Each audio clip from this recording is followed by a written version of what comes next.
সর্বদা চিন্তে রাখতে হবে যে কর্মফল খুবই ভয়ানক, কেউ ঠাই পায় না, ছাড় পায় না।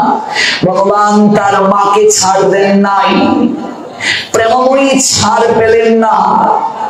গোবিন্দ 100 বছর কাঁদালেন, আজকে গৌরাঙ্গ হয়ে নগরে নগরে কাঁদছেন, রাধা ভাবী বিভোর হয়ে কান্না করছেন। সর্বাঙ্গে তার প্রেম। কোথা থেকে এত দূর গেলাম? অরুণাম্বর ধরো চারু কপুলম। গৌরাঙ্গের বসনটা কেমন? অরুণ বর্ণ, সর্বাঙ্গে প্রেম উপচে পড়ছে। ইন্দু বিনিন্দিত, ইন্দু মানে কি? চাঁদ। ইন্দু মানে চাঁদ। স্বয়ং চাঁদ যেন গৌরাঙ্গকে দেখে বলছে, আমি মেঘের আড়ালে লুকিয়ে যাই। কেমন? আমার যে মিষ্টি কিরণ সুষমা, এই কিরণটা মানুষ কত দর্শন করে আনন্দ পায়। আমার এই কিরণ থেকে মানুষের মাঝে চিত্তে কত প্রীতির উদয় হয়। কবি কত কবিতা লিখে চাঁদনি রাতে বসে, প্রেমিক প্রেমিকাকে স্মরণ করে মনের মানুষকে কাছে পেতে চায়। সাধক এই সুন্দর পরিবেশে সাধনায় রত হয়, যার মনোবৃত্তি যেমন সে তেমন কার্যে রত হয়। কিন্তু সেই চাঁদ যেন গৌরাঙ্গকে দেখে লজ্জা পাচ্ছে, বলছে আমি মেঘের আড়ালে লুকিয়ে যাই। এই জন্য গৌরহরি যেদিন আবির্ভূত হয়েছিলেন সেদিন চন্দ্রগ্রহণ ছিল, চাঁদ লুকিয়ে গেছে লজ্জায় যে গৌরাঙ্গের গাত্রবর্ণ এত চমৎকার অনিন্দময়। আজ স্বয়ং চন্দ্রের যিনি পরাকাষ্ঠা স্বরূপ, তিনি যখন এসেছেন আমার থাকার অধিকার নাই। চন্দ্র লুকিয়ে গিয়েছিল, চন্দ্রগ্রহণ ছিল। মহাপ্রভু যেদিন জগতে এসেছিলেন, গুদুরি লগ্নে মহাপ্রভু এলেন, গ্রহণ কেটে গেল, সবাই শ্রোধনী গঙ্গায় স্নান করেছিল। ইন্দু নিজেকে নিন্দা করছে, বলছে না না না না, আমার থাকার অধিকার নাই। ইন্দু বিনিন্দিত নখচয় রুচিরম, যার সুন্দর গণ্ডদেশ নখকান্তি চন্দ্রকে নিন্দা করে, যিনি নাম গুণ লীলা কীর্তন সতত করেন রাধা ভাবে বিভোর হয়ে, তিনি কে? তিনি গৌরাঙ্গ। বিগলিত নয়ন কমল জলধারম, ভূষণ নবরস ভাব বিকারম, যার নয়ন পদ্ম, নয়নগুলো পদ্মের নিয়ায়, পদ্মের পাপড়ির মতো নয়ন গৌরাঙ্গে। জলধারা বিগলিত হচ্ছে, প্রায় ভাবে বিভোর হয়ে কৃষ্ণ কৃষ্ণ বলে কান্না করছেন। ওমা, পদ্ম দেখেছো জলের মাঝে যখন থাকে, যখন পদ্মটা জল থেকে তোলা হয় তখন জল কেমন করে টপ টপ করে পড়ে। গোবিন্দের চোখের দিকে, নয়নের দিকে যদি কেউ তাকায়, কমলের পাপড়ির নিয়ায়, পদ্ম পাপড়ির নিয়ায়, আর সেখান থেকে কৃষ্ণ প্রেম বাড়ি ধারা জল এরকম ঝরে ঝরে পড়ছে। মহাজন আরেক জায়গায় বলছেন, গোবিন্দ গৌরাঙ্গ হলেন, রাধা ভাবী বিভোর হয়ে যখন কাঁদেন, ফিসকারির নিয়ায় জল নয়ন থেকে বের হয়। এটা কি সম্ভব নাকি?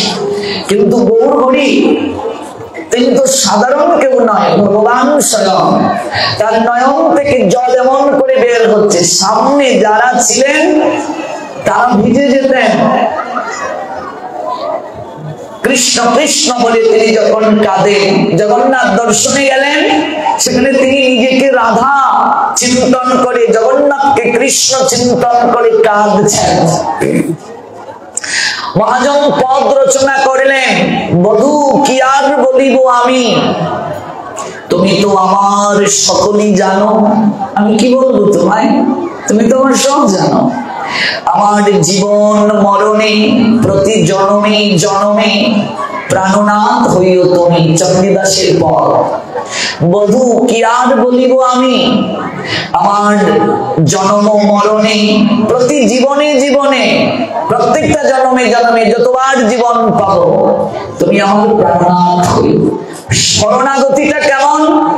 আশ্লিষ্যবা পাদরতাম পিনুষ্টমা মদর্শন মর্মহতাম করুতুবা ইয়াতা তথা বা বিদধাতু লম্পট মত প্রাণনাথস্ত স্বয়ব না পরহ। বাংলা কি বলছেন? শরণাগতিটা প্রেমময়ীর এমন ছিল, গৌরাঙ্গ সুন্দর জানাচ্ছেন জগৎকে, কারণ গৌর না আসলে রাধার প্রেম মহিমা জগতে কে জানতো? বলছেন কোন লম্পট পুরুষ কোন নারীকে যখন ধর্ষণ করে, শরীরকে যেমন ক্ষত বিক্ষত করে ফেলে, যা ইচ্ছে তাই করে, আমার প্রাণনাথ যদি লম্পট পুরুষের মতো আমার সঙ্গে এমন আচরণ করে, আমাকে দেখা না দিয়ে যদি কষ্ট দিয়ে দিয়ে দিয়ে দিয়ে দিয়ে দিয়ে দিয়ে কষ্টের আগুনে যদি পুড়িয়েও ছাই করে দেন, এরপরও আমি তাকেই ভালোবাসি, এরপরও তিনি আমার প্রাণনাথ, এরপরও তাকে ছাড়া আমি কিছু বুঝবো না, সেই আমার জীবনের জীবন। এমন ভালোবাসা দিয়েছিলেন বলেই তো আজ গোবিন্দের মনে লালসা জাগলো, একটু দেখি তো এই ভালোবাসার মাঝে কি শোক রয়েছে। বুঝলে কি চমৎকার কথা! শরণাগতি দেখো কাকে বলে। আশ্লিষ্যবা পাদরতাম পিনুষ্টবা মদর্শন মর্মহতাম করুতবা ইয়াতা তথা বা বিদধাতু লম্পট মত প্রাণনাথস্ত স্বয়ব না পরহ। তুমি আমার জন্মে জন্মে প্রাণনাথ, তুমি ছাড়া আমার আর কেউ নাই। নব নব অপ্রাকৃত রস আস্বাদন জনিত ভাব বিকার সমূহ যার ভূষণ, যার গমন অতি ধীর, যার নৃত্য বিচিত্র, ভূষণ নবরস ভাব বিকারম, গতি অতি মন্থর নৃত্য বিলাসম। বলছেন মন্থর গতিতে এগিয়ে যাচ্ছেন, যার চঞ্চল পদের গমন ভঙ্গি মনোরম, তার যে চরণটা, চরণ যে এক জায়গা থেকে আরেক জায়গায় গৌরাঙ্গ রাখছেন, চঞ্চল চারু চরণ গতি রুচিরম। কি চমৎকার শ্লোক দেখো। মঞ্জির রঞ্জিত পদযুগম মধুরম চন্দ্র বিনিন্দিত শীতল বদনম। নুপুর যার চরণের যে তার নুপুরটা এতটাই মাধুর্য সম্পাদন করছে, যার বদন চন্দ্র অপেক্ষাও শীতল, তিনি সচিতময় গৌরাঙ্গ। তার নুপুরের ধ্বনি অশান্ত চিত্তকে শান্ত করে দেয়। চঞ্চল পদের গমন ভঙ্গি অতীব মনোরম মাধুর্যমণ্ডিত, যার কোটি দেশে ডুর কৌপিন বহির্বাস, হস্তে দণ্ড কমণ্ডলু বিভূষিত, দিব্য কলেবর, মস্তকটা মুণ্ডিত, অথচ তার ঘন কেশ ছিল চাচর কেশ। কি চমৎকার! কিন্তু সেই কেশ কর্তন করে নিলেন। মধুশীল যখন খুঁটটা মস্তকের মাঝে ধরেছিল চুলগুলোকে কর্তন করার জন্য, সঙ্গে সঙ্গে তার দেহে অষ্টসাত্ত্বিক বিকার দেখা দিল। মধুশীল কেঁদে কেঁদে বলেছিল, আমার জীবনে কতজনের চুল কর্তন করলাম, কিন্তু কাউকে স্পর্শ করার পর তো এমন অনুভূতি হয় নাই আমার। এত সুন্দর যার চুল, বলছে আমি এই চুলগুলো কর্তন করতে পারবো না। মধুশীল বলছে। গৌরহরি বললেন, চুলের মায়া যদি রাখি তাহলে তো আর সন্ন্যাসী হওয়া যাবে না। চুল কর্তন করে ফেললেন। কত ঘন কেশ! আমরা যে গৌরাঙ্গকে ভজন করি, দেখবেন মন্দিরে কিংবা চিত্রপটে দেখবে তার চুল আছে, মস্তক মণ্ডিত গৌরাঙ্গের ছবি আমাদের পূজিত না কেন? কখনো ভেবেছেন কি বিষয়টা? আমাদের গৃহে যে গৌরাঙ্গ, পঞ্চতত্ত্বে যে গৌরাঙ্গ, তার মস্তকে চুল আছে কি নেই? আছে, আছে, আছে তো। পঞ্চতত্ত্বের মাঝে গৌরাঙ্গের চুল আছে কি নেই? আছে। কিন্তু সন্ন্যাসীর পর তো তার চুল ছিল না। তাহলে আমরা মণ্ডিত গৌরাঙ্গ ভজন করি, চুল মস্তকে চুল নেই, মস্তক মণ্ডিত গৌরাঙ্গ ভজন করি না চুল যুক্ত গৌরাঙ্গ ভজন করি? চুল যে গৌরাঙ্গের ছিল সে গৌরাঙ্গ ভজন করি। তাহলে কি গৌরাঙ্গ দুজন? না, আমরা গৃহী গৌরাঙ্গকে ভজন করি। সন্ন্যাসীর পূর্বের যে গৌরাঙ্গ, আমরা সেই গৌরাঙ্গ ভজন করি। এখানে তত্ত্ব আছে। দেখুন, আলোচনা একটু কঠিন হয়ে যাচ্ছে, এগুলো না জানলে হবে না, তত্ত্ব না জানলে হবে না। আমরা সংসারী গৌরাঙ্গকে ভজন করি। 24 বছর বয়সী যে গৌরাঙ্গ, তিনি যখন সংসার জীবনে ছিলেন, কারণ সন্ন্যাস জীবনের যে গৌরাঙ্গ, সেই গৌরাঙ্গ আমরা ভজন করছি না। তবে সেই গৌরাঙ্গের আদর্শ অনুসরণীয়, অনুকরণীয় নয়, পারবো না আমরা। এত সুন্দর চুল যা, সেই চুল মধুশীল কর্তন করতে গিয়ে তিনি নিজে কাঁদছেন। মস্তক স্পর্শ করার সঙ্গে সঙ্গে অষ্টসাত্ত্বিক ভাব দেহের মাঝে উদিত হলো। তিনি বলছেন, আমার জীবনে কতজনকে আমি চুল কর্তন করতে গিয়ে স্পর্শ করেছি, এমন তো হয়নি। সারাটা শরীর রোমাঞ্চিত হয়ে উঠল। আর এত প্রেম, এত আনন্দ চিত্তের মাঝে, এত অনুভব আর কোথাও আর কখনো তিনি প্রাপ্ত হতে পারেননি। গৌরহরির দিকে তাকিয়ে বলছেন, একবার বলো না তুমি কে, একবার বলো তুমি কে, একবার বলো। আমার মন বলছে তুমি সাধারণ কেউ নয়, যার দর্শনে স্পর্শে এমন হয় তিনি সাধারণ কেউ হতে পারেন না। নয়ন দিয়ে অশ্রু আমার অনবরত কেন ঝরছে? আমার তো এমন হয়নি।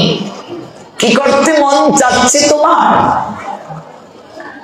বললেন, ভেতর থেকে আমার মনে হচ্ছে একটু হরিনাম করতে, হরিবল বলতে।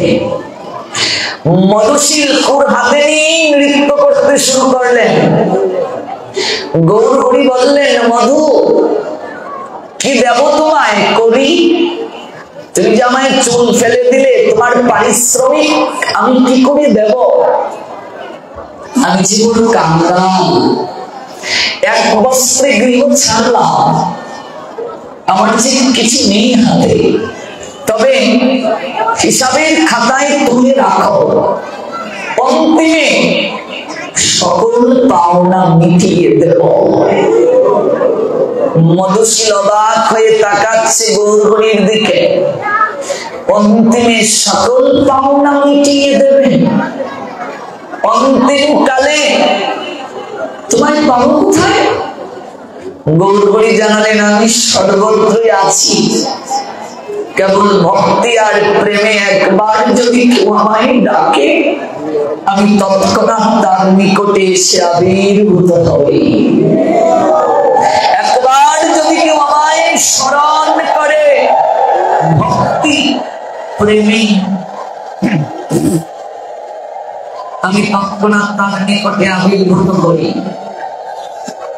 ভাবুন, মধুশীলের আর বোঝার বাকি রইল না।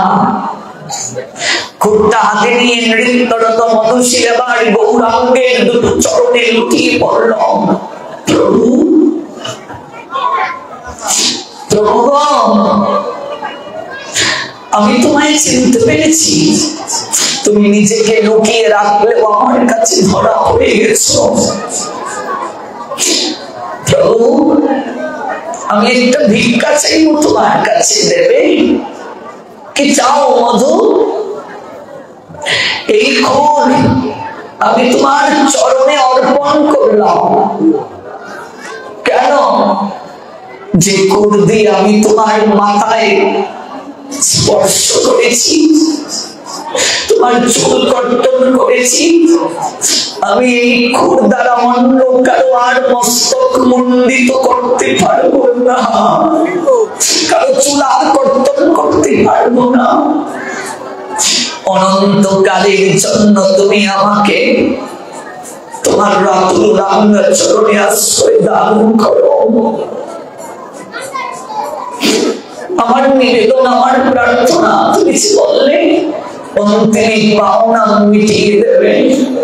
যেদিন সংসারের সবাইকে ছেড়ে একা একা নাফিলার দেশে গমন করবো, ভবের ঘাটে গিয়ে দাঁড়াবো, তুমি যে বললে হিসাবের খাতায় তুলে রাখতে, সেদিন যেন তোমার হাতে বইটা দেখতে পাই গৌর হরি।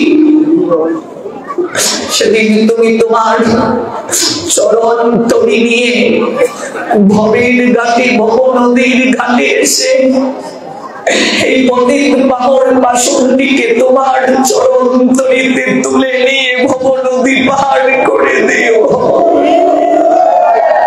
আমি আর কিচ্ছু চাই না, আমি আর কিচ্ছু চাইনি তোমার কাছে, কিছুই চাই। মধুশীলের তাই হলো। আজও যদি কোনোদিন পূর্ব বর্ধমানের কাটুয়া যান, মধুশীলের বাড়ি আছে, আমরা দর্শন করেছি। মধুশীলের ভজন কুটির আমরা দর্শন করেছি। যে বৃক্ষের নিচে গৌরাঙ্গের চুল ফেলা হয়েছিল, সেই বৃক্ষের নিচে যাওয়ার সুযোগ হয়েছিল। সন্ন্যাস যেখানে নিয়েছিলেন, দূর কৌপিন যেখানে প্রাপ্ত হয়েছিলেন। মাঝে মাঝে ভাবি, যদি এই পথে না আসতাম, কত কিছু থেকে যে বঞ্চিত হয়ে থাকতাম। জীবনে কি কখনো এই ধামগুলো দর্শনের সুযোগ হতো? জীবনে কি আপনাদের মতো এত অগণিত ভক্তের প্রতিদিন চরণ ধুলি প্রাপ্তির সুযোগ হতো? এই জগতে এর থেকে শ্রেষ্ঠ পুরস্কার কি হতে পারে মা? জগতে এর থেকে শ্রেষ্ঠ প্রাপ্তি কি হতে পারে? এজন্য সাধু সঙ্গ, এটা যেন আমাদের জীবন থেকে কোনদিন বিস্মৃত না হয়। জীবনে এর থেকে যেন আমরা কোনদিন বঞ্চিত না হই। প্রতি জন্মে করি আশা চরণের ধুলি। নরোত্তম দাস ঠাকুর প্রার্থনা করলেন, কিছু চাই না, কেবল সাধুর চরণ ধুলি, কেবল বৈষ্ণবের সঙ্গ, কেবল সাধু সঙ্গ। এর থেকে জীবনে আর কিছু প্রাপ্তির আকাঙ্ক্ষা নাই। হে বৈষ্ণববৃন্দ, শুধু এই জীবনে নয়, প্রতিটা জন্মে জন্মে যেন সাধু সঙ্গে থাকতে পারি। মারে বৃক্ষ রাজিতে কত ফল ধরে মা, সব ফল কি আর গোবিন্দের ভোগে লাগে? যে ফলটা গোবিন্দের ভোগে লাগলো, তার ফল হয়ে জীবন ধন্য হলো, ফল হয়ে যে সে জীবন প্রাপ্ত হলো, এটি ধন্য হলো। পুষ্পরাজি কানন কান্তারে প্রস্ফুটিত হয়। কানন কান্তারে কত পুষ্প প্রস্ফুটিত হয়। সব পুষ্প কি আর গোবিন্দের চরণে অর্পিত হয়? যে পুষ্পটা গোবিন্দের চরণে অর্পিত হলো, তার পুষ্প হয়ে প্রস্ফুটিত হওয়া, পুষ্প হয়ে জীবন নেওয়া সার্থক হলো। যে মালাটা গৌর গোবিন্দের গলায়, ভাগবতের গলায় পরিধান করিয়ে দেয়া হলো, তার জীবন ধন্য হয়ে গেল। যে মনুষ্য জীবন প্রাপ্ত হয়ে গুরু বৈষ্ণব ভগবানের সেবায় অর্পিত হলো, তার মনুষ্য জীবন প্রাপ্তি ধন্য হয়ে গেল। তার মতো দুর্ভাগা কে আছে গো? এই জীবন প্রাপ্ত হয়ে যে গৌর গোবিন্দের সেবায় লাগতে পারলো না। মানুষ জীবন প্রাপ্তি আর পশু জীবন প্রাপ্তির মাঝে কি পার্থক্য? বৃক্ষ চলতে পারে না, এক জায়গায় দাঁড়িয়ে তাকে রৌদ্রে পড়ে বৃষ্টিতে ভিজে। যারা এই দুটো চরণ পেয়ে চরণের সৎ ব্যবহার করলো না, সাধু সঙ্গে গেল না, মন্দিরে গেল না, তাদের আর বৃক্ষের জন্মের মাঝে পার্থক্য কোথায়?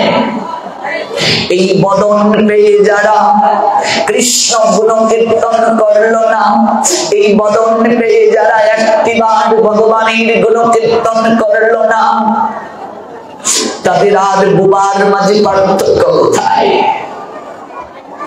মহতের কৃপা হলে কি না হয়? সকল কিছু প্রাপ্তি হয় মহতের কৃপায়। গৌর হরি নিজে আজ ভগবান, অথচ ভক্ত ভাব অঙ্গীকার করে আচরণ করে জগৎকে শিক্ষা দিচ্ছেন। চরণের নূর তার মৃদু অন্তর্গতি চলছে, হস্তে দণ্ড কমণ্ডল, মস্তক মণ্ডিত, ভূষণ বুরজ অলোকা বলিতম কম্পিত বিম্বাধর বড় রুচিরম, ধরণীর ধূলি নির্মিত অলোকা সৌজার ভূষণ, যার বিম্ব ফলের মতো অধর কম্পিত হচ্ছে, যার ললাটে উজ্জ্বল মলয়জ চন্দনের তিলক শোভা পাচ্ছে, মলয়জ বিরচিত উজ্জ্বল তিলকম, মলয়জ চন্দন গুটি তিলক শোভা পাচ্ছে।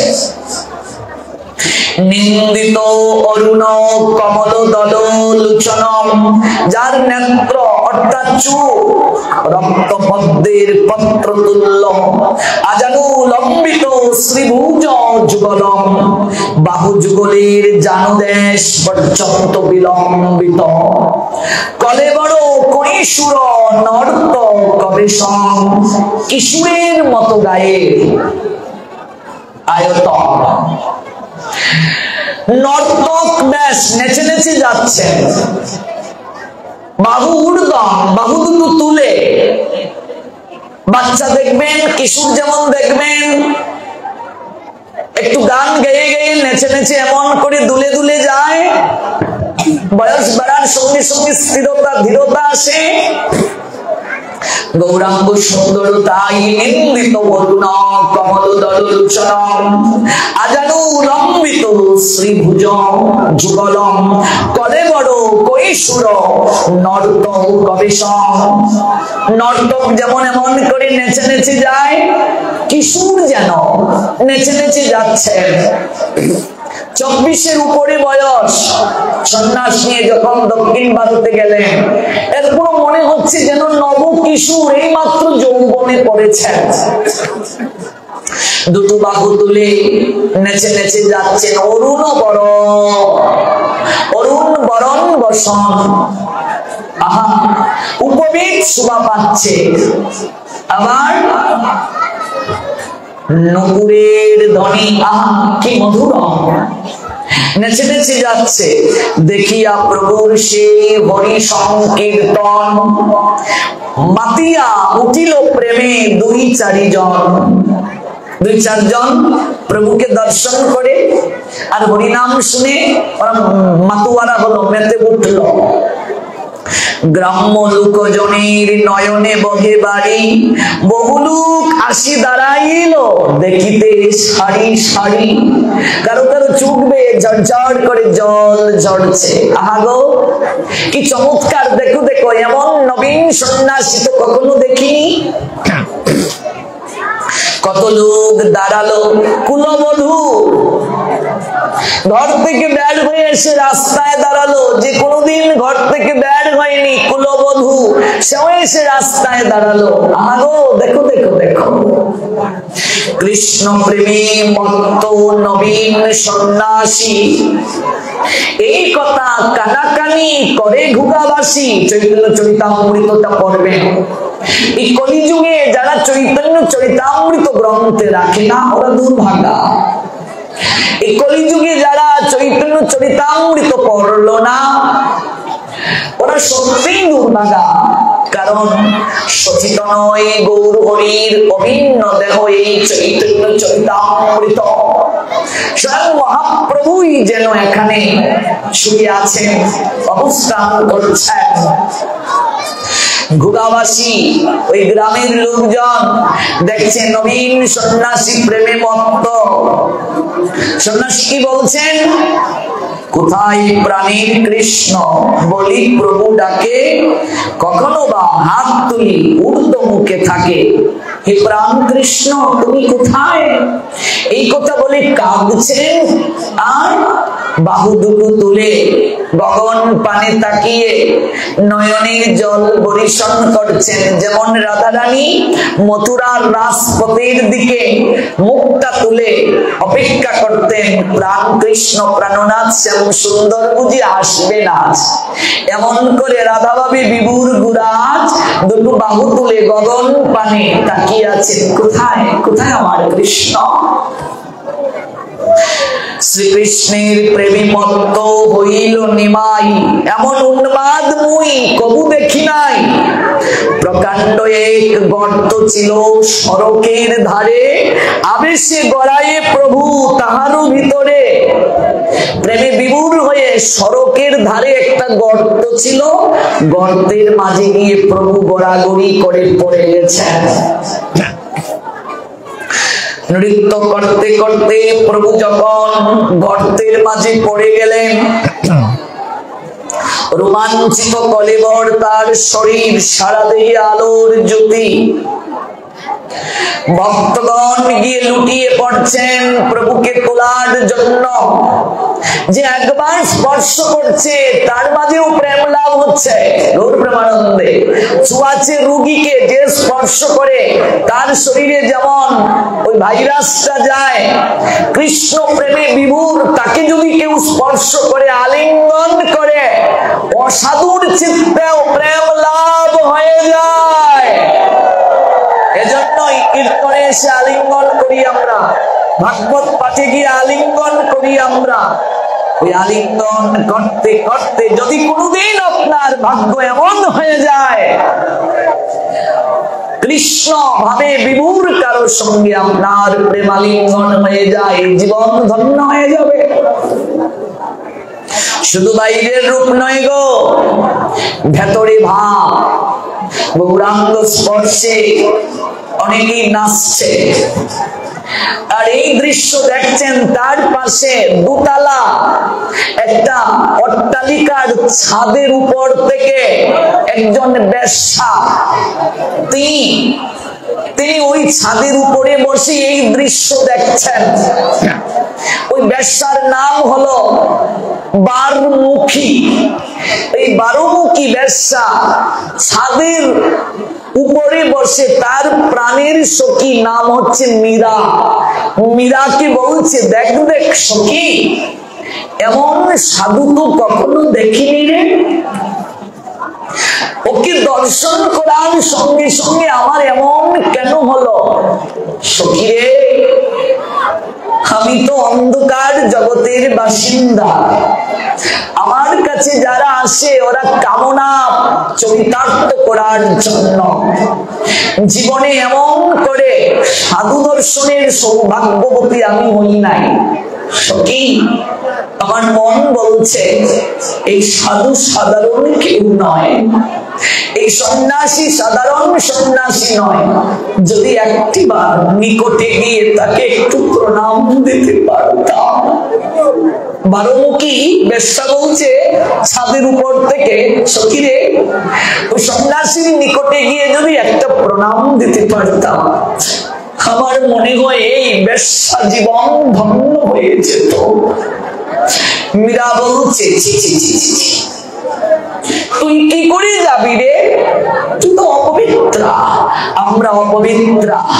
অথচ আমাদের কাছে কত রাজা মহারাজারা আসে, এসে তাদের কামনা চরিতার্থ করে যায়, আমাদেরকে উপহার দেয়, হাতে ধরে পায়ে ধরে, আর কামনা চরিতার্থ করে যাওয়ার সময় আমাদেরকে বেশ্যা বলে গালি দিয়ে যায়। আমরা সমাজের চোখে বারবনিতা, পতিতা, কিন্তু সখী তুই না আমার প্রাণের সখী, আমার দুঃখের কথা তোকে ছাড়া আর কাউকে বলি না, বল না তুই একটা ব্যবস্থা করে আমায় দিবি, ওই সন্ন্যাসীর নিকটে একটু যাওয়ার ব্যবস্থা করে দিবি, আমি তাকে একটা প্রণাম নিবেদন করতে চাই কাছে, আমি তার একটু চরণের ধূলিকণায় অঙ্গে লেপন করতে চাই রে মীরা, একটু সর্বাঙ্গে ওই চরণ ধূলিকণা লেপন করে আমার জীবনকে ধন্য করতে চাই।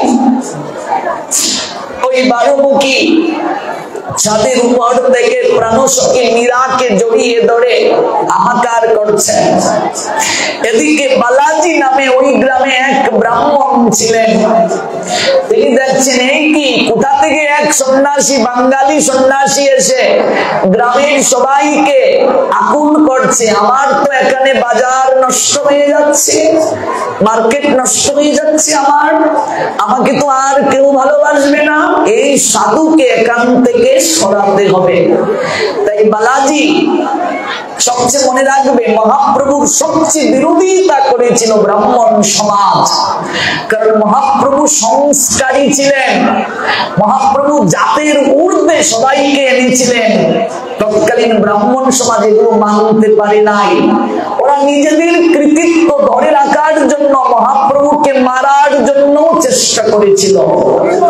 বালাজি তার কিছু লোকদেরকে এনে, এগুলো চৈতন্য চরিতামৃতের কথা, বানানো নয়, এগিয়ে যাচ্ছে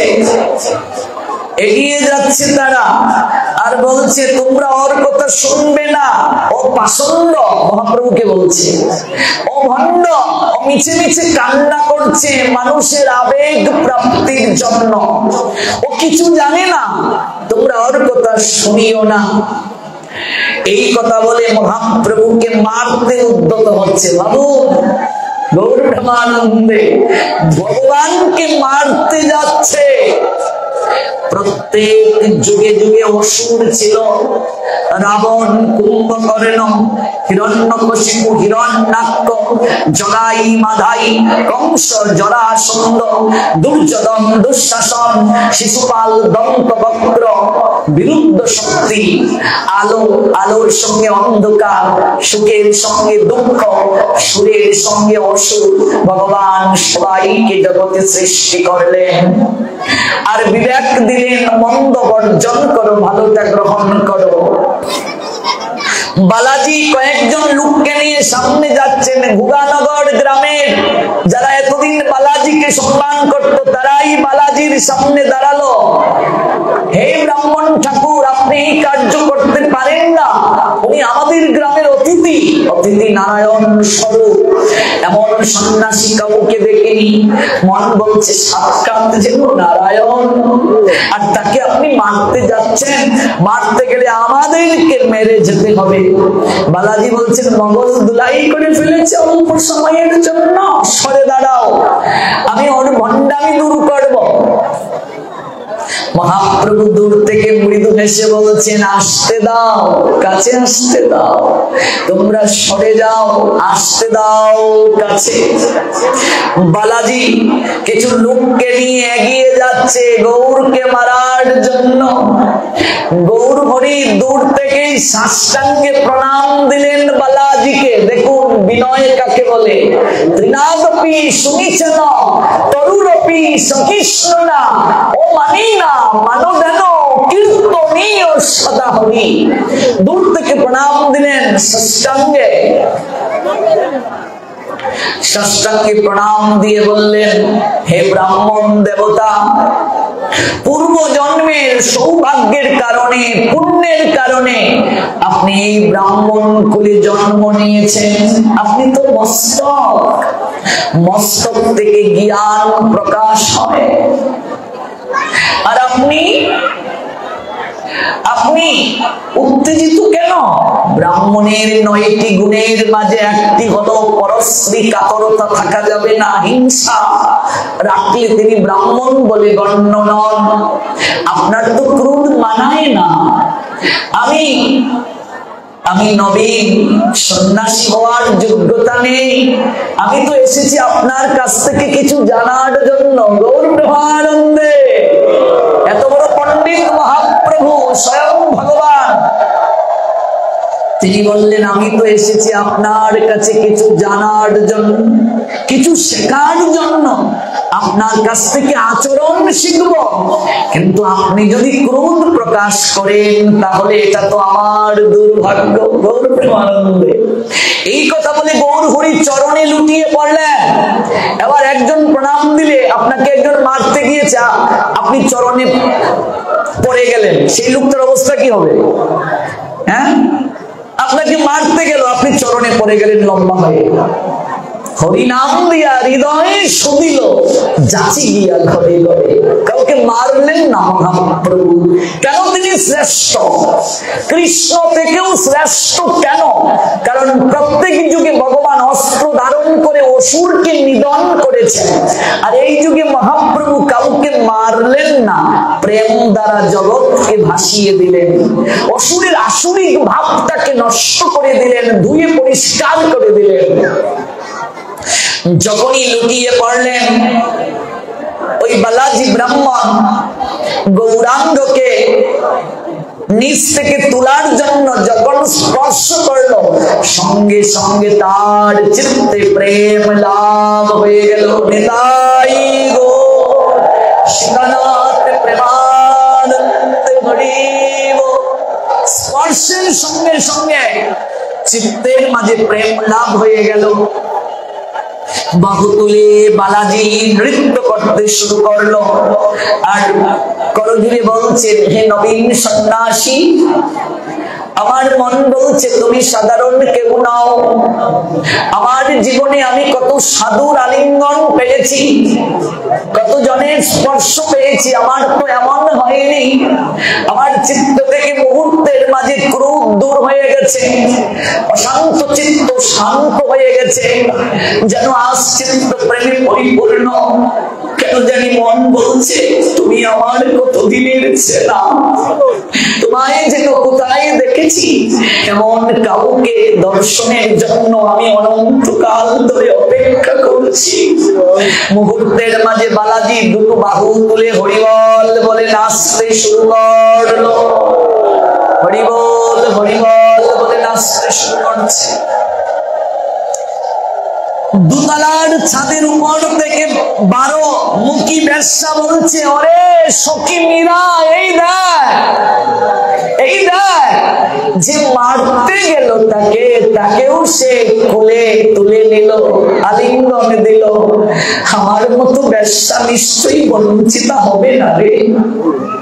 যে মারতে গেল তাকে যে আলিঙ্গন দিতে পারে, যে মারতে গেল চরণে যে পড়ে যেতে পারে, মন বলছে ও নিরহংকারী রে।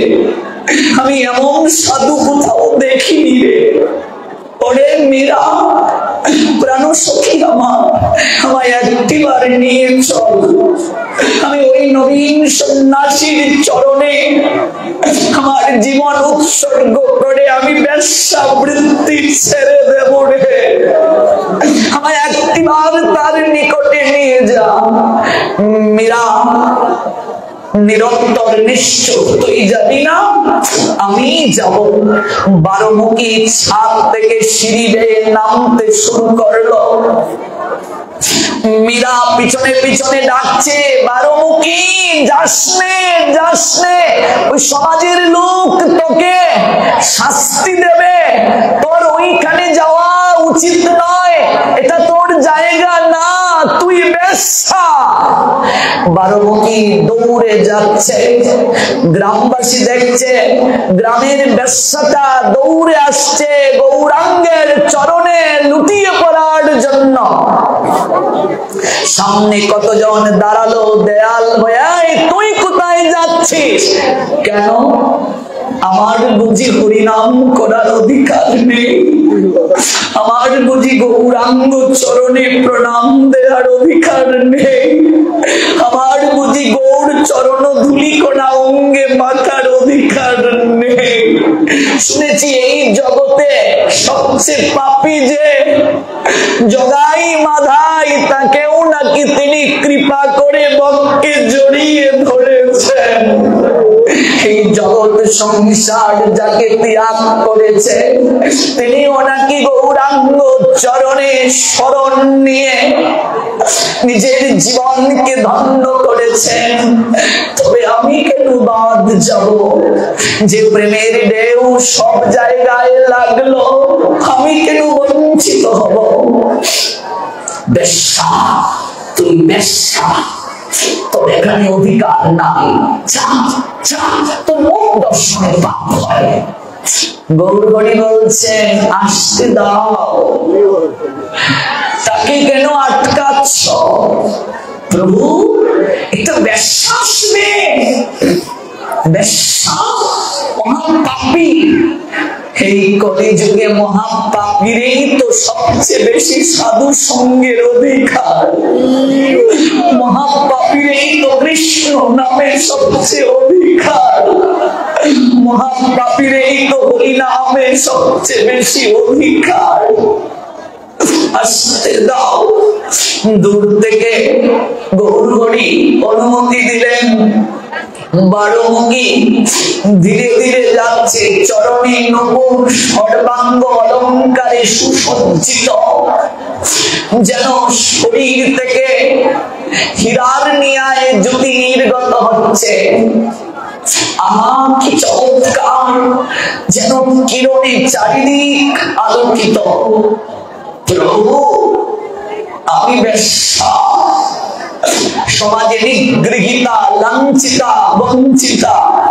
ওই ছাদের উপর থেকে একটিবার তোমায় দেখার সঙ্গে সঙ্গে আমার মন বলছে, আমার মতো পাপীয়সী জগতে কেউ নেই।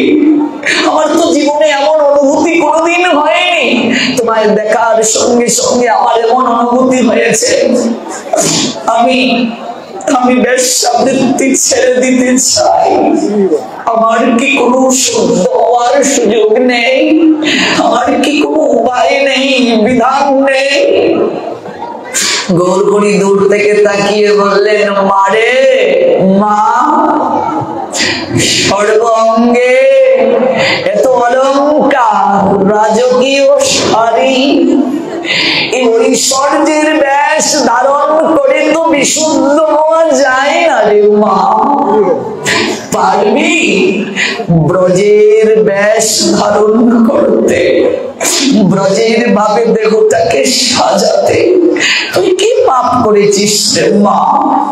এর থেকে মহাপাপী যদি একবার হরি নামের আশ্রয় গ্রহণ করে, মহাপাপীর অনন্ত জন্মের পাপ কৃষ্ণ নামে দূর হয়ে যায়। পারবি মা? পারবি? বেশ্যা বারোমুখী গৌরহরিকে বলছেন, প্রভু, আমায় কিছুটা সময় দাও, আমি যাব আর আসবো। তুমি কোথাও যেও না। এত কষ্ট, এত অপেক্ষা, এত সাধনায় তোমায় পেয়েছি, তুমি কোথাও যাবে না, আমি যাচ্ছি। মীরা, সখীরে, আমার চরণ গড়িয়ে যে চুল পড়ে তুই কেটে দে। কেন রে? এত সুন্দর তোর চুল, বলছি কেটে দে। আমার সর্বাঙ্গের অলঙ্কার খুলে দে। আমায় শুভ্র শাড়ি, লাল পাড় এমন একটা শাড়ি পরিয়ে দে। মীরা, আমার ললাটে তিলক পরিয়ে দে। আমায় ব্রজের ভাবে সাজিয়ে দে। আমিও গাইব হরিনাম সুখে, আমিও গাইব। আমায় সাজিয়ে দে। মীরা আমার এই রাজকীয় বসন খুলে আমায় ব্রজের ভাবে সাজিয়ে দে। চুল কর্তন করে নিল বারোমুখী, শুভ্র শাড়ি লাল পাড় পরিধান করে গৌরাঙ্গ সুন্দরের সামনে এসে দাঁড়ালো। ভুগানগরবাসী দেখছে, ওগো কাকে দেখছি? ওকে এই সেই ব্যবসা বারোমুখী। দেখে তো শ্রদ্ধা হচ্ছে গো, দেখে তো ভক্তি হচ্ছে গো। গৌরী জানালেন, কণ্ঠে মালা পরিধান করো বারোমুখী, 56 ব্যঞ্জন রন্ধন করে ভগবান কৃষ্ণকে দিলেও বিনা তুলসীতে যেমন নিবেদন হয় না, প্রসাদ হয় না, তেমনি যে শরীরে তুলসী নাই তার দেহ গোবিন্দ চরণে অর্পণ হয় না। যার কণ্ঠে তুলসীর মালা নেই, যে শরীরে তুলসী কাষ্ঠ নেই, তার দেহ, তার শরীর গোবিন্দ সেবায় লাগলো না, গোবিন্দ চরণে অর্পিত হলো না, গোবিন্দ চরণে নিবেদিত হলো না। বারোমুখী কণ্ঠে তুলসীর মালা দিল, ললাটে তিলক দিল। গৌরাঙ্গ চলে যাবেন বারোমুখীকে কৃপা করে।